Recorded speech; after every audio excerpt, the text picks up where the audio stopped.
ঢাকা বিশ্ববিদ্যালয় ছাত্র সংসদ নির্বাচনের বিষয়ে গত এক বছরে ঢাকা বিশ্ববিদ্যালয়ের মাননীয় উপাচার্য সহ ঢাকা বিশ্ববিদ্যালয় কর্তৃপক্ষ যতগুলো মিটিং আহ্বান করেছিল তার প্রতিটি আহ্বানে বাংলাদেশ জাতীয়তাবাদী ছাত্রদল অত্যন্ত ইতিবাচকভাবে ঢাকা বিশ্ববিদ্যালয় ছাত্র সংসদ নির্বাচনকে আমরা ইতিবাচকভাবে গ্রহণ করেছি।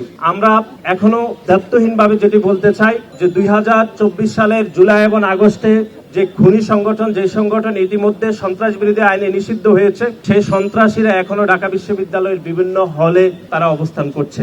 আমরা আজকের এই সংবাদ সম্মেলন থেকে ঢাকা বিশ্ববিদ্যালয় কর্তৃপক্ষের নিকট আবারও আমাদের দাবি পেশ করছি যেন সেই সকল খুনিদেরকে বিচারের আওতায় এনে এবং বিশ্ববিদ্যালয়ের পক্ষ থেকে যে বিচার প্রক্রিয়া করার যেটুকু পদক্ষেপ, সেইটুকু পদক্ষেপ যেন জরুরি ভিত্তিতে নেওয়া হয়। এবং একই সাথে আপনারা জানেন যে ঢাকা বিশ্ববিদ্যালয়ে আগস্টের 4 তারিখেও খুনি হাসিনার পক্ষে ফ্যাসিবাদের শিক্ষকরা মিছিল মিটিং করেছে, তাদের একজনকেও ঢাকা বিশ্ববিদ্যালয় এখনো বিচার প্রক্রিয়া আনতে পারেনি, এটি দুঃখজনকভাবে। আমরা সে সকল দোষর শিক্ষকদেরকেও বিচার দাবি করছি।